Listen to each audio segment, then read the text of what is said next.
Greetings. If you're watching this, something has gone terribly wrong. What began as a clever bit to disguise the fact that we were in Las Vegas for a long time has now turned into a real, live, living nightmare.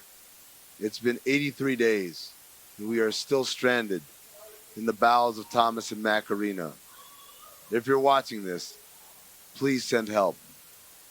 May God have mercy on our souls. Please. My family. This is what happens when the SAG goes on strike.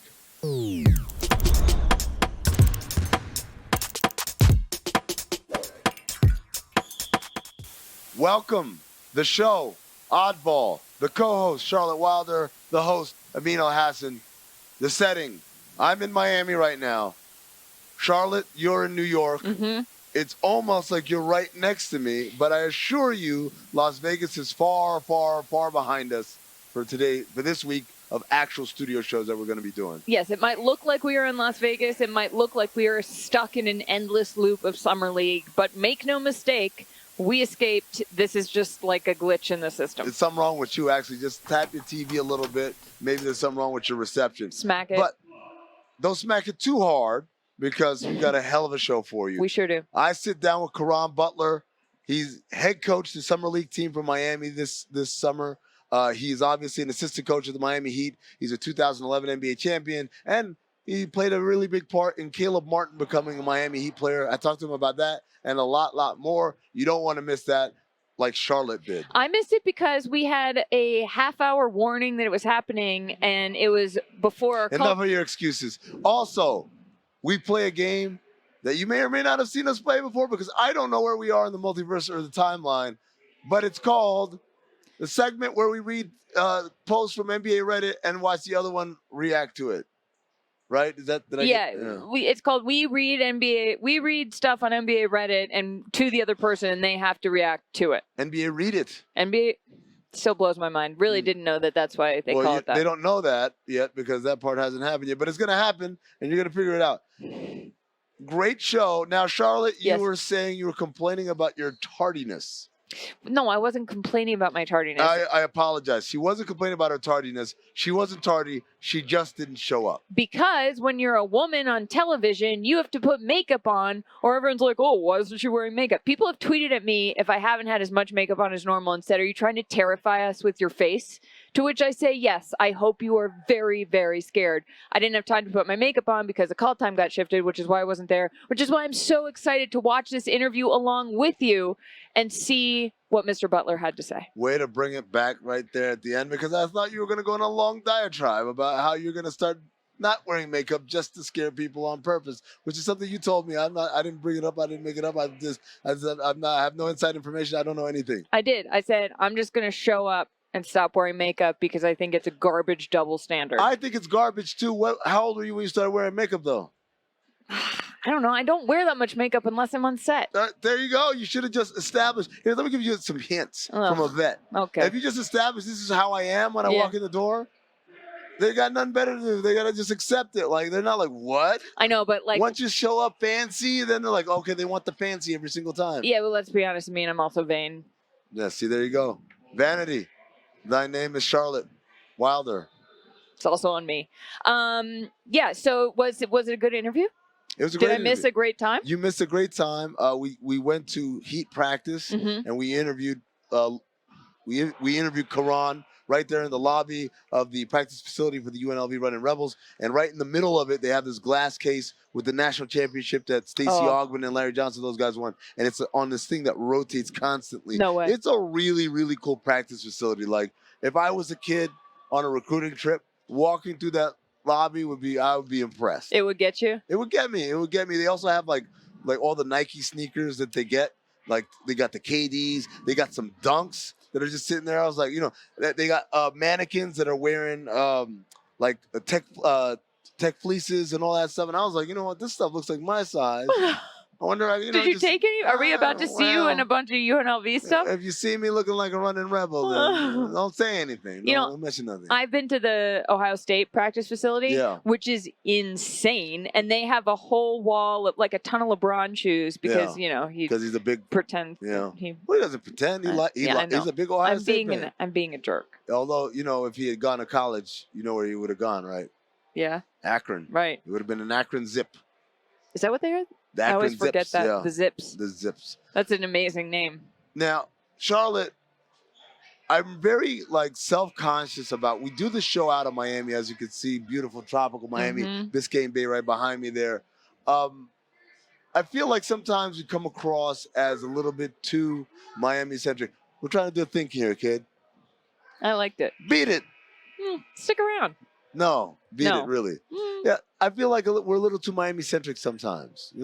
Now, you as an outsider, both new to the company and also you're in New York City, you're from Boston. Do you feel like sometimes the content that Meadowlark Media puts out is a little too Miami-centric? Well, I don't want to bite the hand that feeds me. You better watch your ass. Think really carefully when you answer this question. Is it too Miami-centric? No. Is there a lot of Miami talk? There is. Does it make sense because everyone's in Miami? It does. Are we going to branch out beyond that? We are. Do you have any more questions? I don't. Oddball. Welcome back to Oddball. I'm still here in Vegas. I'm tired. I want to go home. They're making me do multiple takes. I got guests waiting. The bus is waiting, and we're over here still doing this. But I got Caron Butler with me here. This man is a legend. He's an icon. He went to UConn and was amazing there. I'm messing up the intro that I did earlier that was way better. He won an NBA championship in 2011, multiple-time All-Star, one of the toughest dudes in the league, and the recipient of a nickname, Tough Juice. Caron, how did that nickname come about? Well, first and foremost, that introduction, I'm going to have to take you on the road with me. That was amazing. I like that intro. It really came from Eddie Jordan. He's my coach with the Washington Wizards. I played through a lot of nagging injuries and things like that. When people said that I probably was going to be out, whatever, I figured out a way to get on the court and perform at the best of my ability. And he just said, man, you are tough. You know the rest. And Tough Juice just stuck. Do they still call you Tough Juice? Yeah, obviously not my players, but my comrades, my people that I competed against at a high level, they still call me Tough Juice. That's something that stuck. I think one of the funny things about guys like yourself who had great careers and then transition into coaching is at some point you reach a point where the guys you're coaching aren't familiar that you played in the league, or they might know you played in the league, but they don't know your exploits.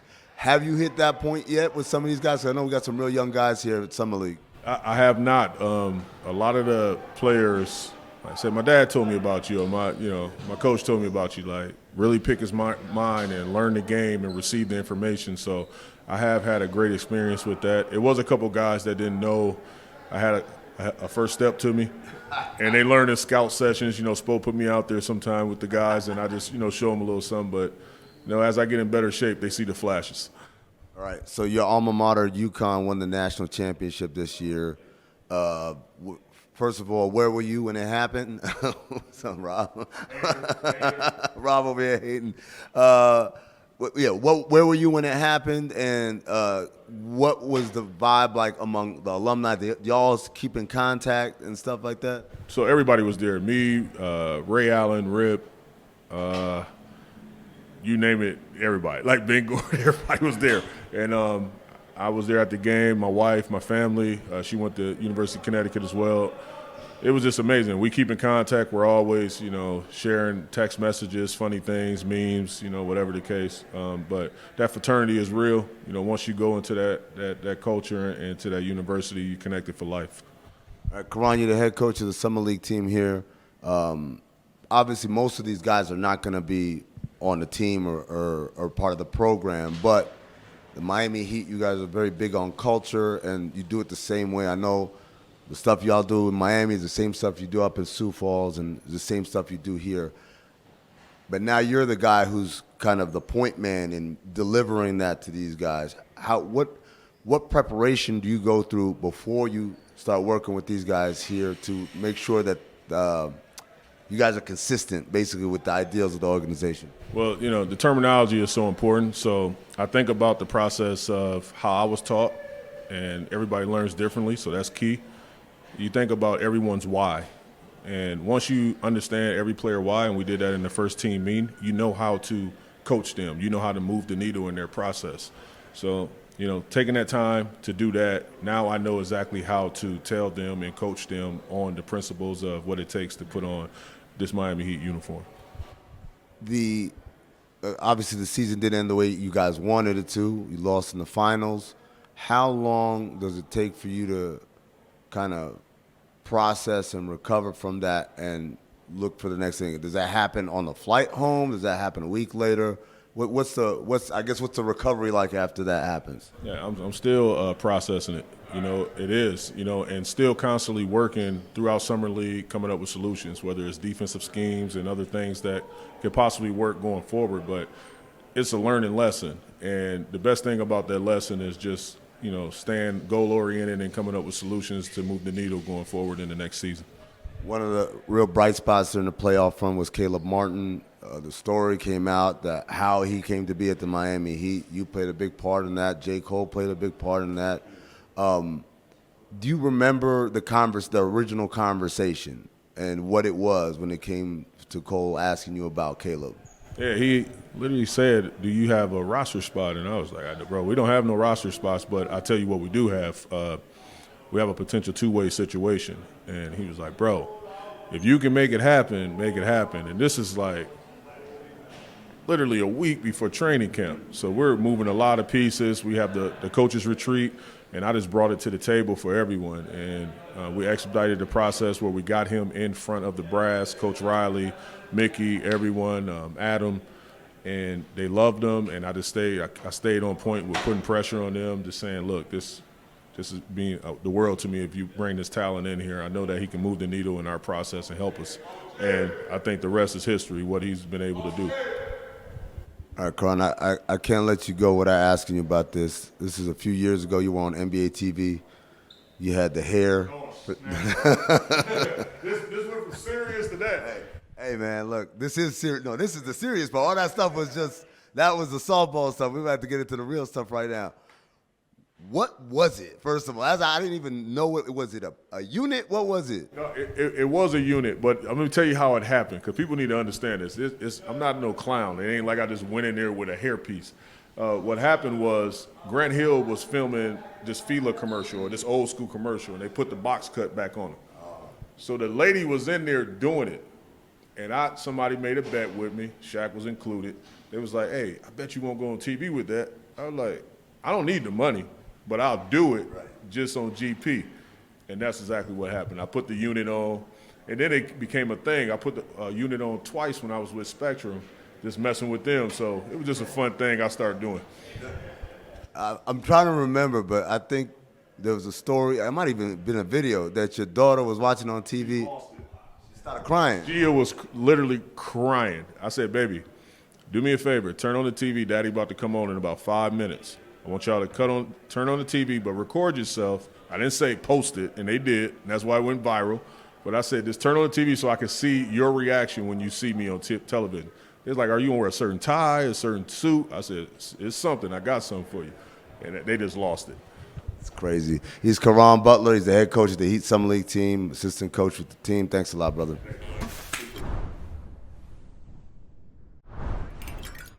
Welcome back to Oddball. We're going to play a game that our producers came up with last time, and I guess mixed results, how it went? I don't know how I don't know how we did. We didn't bet much. Well, a lot of the bets were ridiculous. The segment is called Bet the Show. In this segment, the producers provide us with content with a premise that we are either supposed to bet on or bet against, or maybe not bet against. I don't know. Just bet on. Just bet on. All Yeah. right, I guess. And if it comes true, then we get a reward of some sort. And if we lose the bet, then we get punished. And the punishments have been, the rewards and punishments have been very weird. But They said, let's do it again, so let's do it again. We're doing it again. I'm going to start. Yep. Charlotte, the Yes. bet is the Thompson twins will collectively average more points per game than the Morris twins and the Martin twins combined.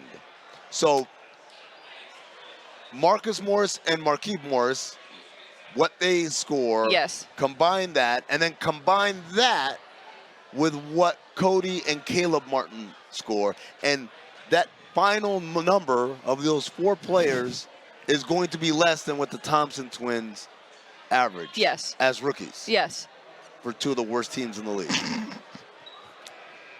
Do you want to hear the wager? Or? Yeah, Okay. just hit the, might as well. Are you willing to bet your travel budget?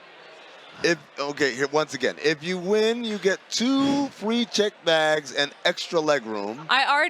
Okay. Yep, exactly. Okay. There it is. No, it's there, fine. No, Keep no, going. no. Keep reading it. Keep reading it. We'll get into it If after. you lose, you might have to drive to Miami from Phoenix for the week. How could you enforce that? I'm just going to show up like panting, out of breath. I ran as fast as I could. I'm not taking a bet. I wouldn't take that bet. The Thompson twins are not going to average more than what 4 players average. And I get it. Marquise is kind of at the end of his career, it feels like. Marcus, he's a fringe player on the rotation as of right now. But Caleb and Cody Martin are both rotation players. And, you know, they get minutes, opportunities, shots. I'm not I don't taking even this think I would take the Thompson twins will score more points than the Martin twins combined. Just alone? Maybe should we adjust it? No. Producer says you can't adjust it. No, he's You're going. not- Yes, we can adjust it. I'm not taking it. Good. Okay. Thanks for that clarification. Bet. James Harden will play only for the Sixers this season. Wager. Do you want to hear the wager? Yes, the wager. Are you willing to bet your chair? If you win, you're getting a fancy new chair with a massager and a heated seat. If you lose, you got to stand all show. Again, I wanted to do the show standing up. I feel like at this point they're just pulling from conversations I've had in the past, and that's where all these wagers are coming from. We're being trolled. We're being actively trolled on our own show. Shocker. James Harden will play only for the Sixers this season. I don't know. He and Tobias Harris were hanging out at the white party, which is about as good an indication as anything. Him and Joel Embiid were hanging out at the Rubin party, the NBPA Fanatics party. So I'm not taking that bet, though. I think he'd get traded. So. All right. Well, we're not getting a massager and a heated seat anyway. That's so also whatever. not happening. Okay. So. Your turn. All right. After 20 games this season, the Celtics will have the best record in the league. This is all based. So the entirety of this bit is just things that we've had conversations about. Are you willing to bet your kicks? If you win, a pair of your choice. Oh. If you lose, you have to wear Crocs with no gibbets. Repeat, no gibbets or charms of any kind. Okay. Can I have this one? Yeah. Because, first of all, I already wear Crocs with no gibbets. Second of all, I would get new shoes. What? It's bad? The bet is off now. Gibbets are not cool. Do you think gibbets on Crocs are like the little... Charlotte, I was born in 1979. Yeah. Crocs are not cool. We finally know how old Amin is. There you go. This is awful because they're not going to have the best record in the league, I don't think, but I'm going to take this bet because if they do have the best record in the league, then I get new shoes, and if I don't, I'll just wear Crocs. Can I also bet? Or does it only yours? Yes. I'm also going to take that bet simply because A, it doesn't say how long I have to wear the Crocs, so I can do it for one segment. B, it says a pair of your choice of shoes. I'm going to pick the most expensive shoes known to man. I'm going to go on eBay, find out what they are, get them, and then sell them promptly. Oh, wow. There you go. That's using your noggin. I'm just going to get Gucci loafers and keep them, so. Overrated. All right. Well, that was Bet the Show, guys. Oh, no, we got one more. Oh, sorry. One more. Okay. Jokic will average a triple-double going into the All-Star break. Are you willing to bet your social media team? Wait, are we just giving away Thomas? Thomas? I want to keep Thomas. Okay, Yeah. what is the, what's if you win and the social content of your choice, if you lose and what is it? Read it. What is it? If you lose, an 8-year-old does it. No, you don't get to pick which 8-year-old. This is creepy. This is just. This is. Child labor? No, absolutely not. I Yeah. can't even talk about this one. Is Jokic going to average a triple-double? I'm going to take the bet. Yeah, okay. He was like a 0.1 assists off from averaging a triple-double for the season, so I don't think it's out of the question that he can average a triple-double at least through the All-Star break. Yeah, I'll take it. But social content of my choice, what does that mean? I don't want to know. Does that mean like if I don't want to know what the social content of your choice all I is. want is Mariah Mills tweets no. and that's it? No. Like, no? All right. Should I not gone there? All right. Well, that's Bet the been Show. Bet the Show. Might have been the show too. That was the show. Yeah. It's we read stuff off of Reddit and then let the other one react to it. Yeah, we could build a whole plane out of this. I'm just In going the to call sky. and I'm going to call it NBA Reddit. No. Here's one for you. Okay. It's called Question About Michael Jordan Playing Today. Okay. Would Michael Jordan attempt to play today if there was a method to reconfigure/enhance his body? Like either through biomechanical arms or legs or some sort of biomolecular method that changes the character of how his body regenerates, like having some sort of Hashirama cells or whatever. And I Right. looked that up, and that's a Naruto reference. Oh, nice. Yeah. Love Naruto. Yeah. So do you think that...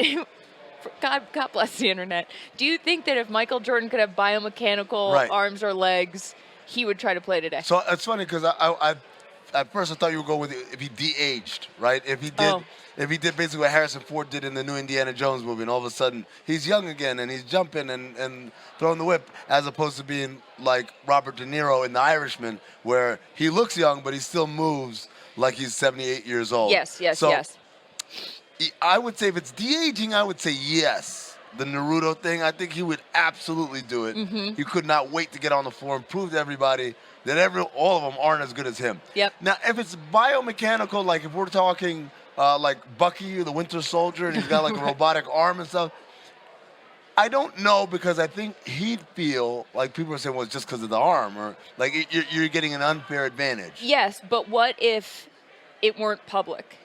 Do you think he would do it if nobody knew? Like, say there was some technology where he could like replace his bones with steel, Like adamantium?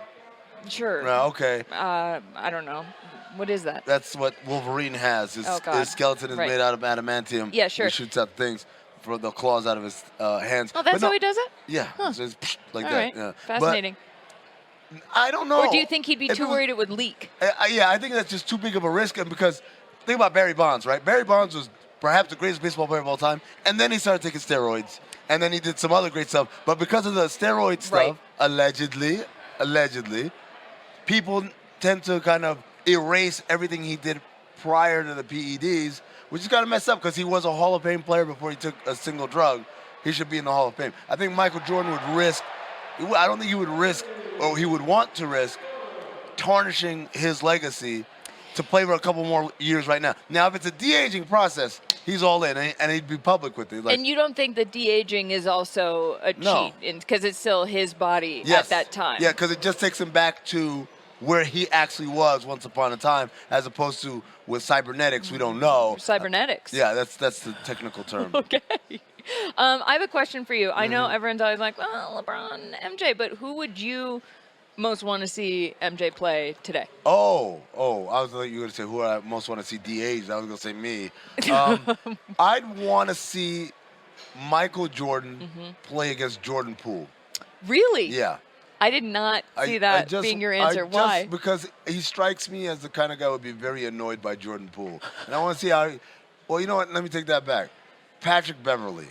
I'd love to see Michael Jordan play against Patrick Beverly because he strikes me as the kind of person who'd be annoyed by Patrick Beverly. At the same time, Patrick Beverly strikes me as the kind of person who would actually think he has a shot at guarding Michael Jordan. Yeah. Do you think Draymond would also be in that same camp? I would love to see MJ versus Draymond. MJ versus Draymond would actually be good from how is he going to do it? Yeah. Kawhi Leonard's another one. Yep. Like them matching wits. Those are like real basketball matchups, though. Right. Like I just want to see You just the want carnage. chaos. I want the carnage. Got it. Yeah. All right. Well, thank you all for. You know what? I want everybody to write in Yes. and We got an email right here. You see the email, send it in, and I want you to give us 2 things. 1, a name for this segment. 2, tell Charlotte she can stop saying thank you for watching individual segments. I forget. Did you see the guy on TikTok who does the dances with his fingers? He puts little high heels on. And we're back. That's it for us today. See you next time.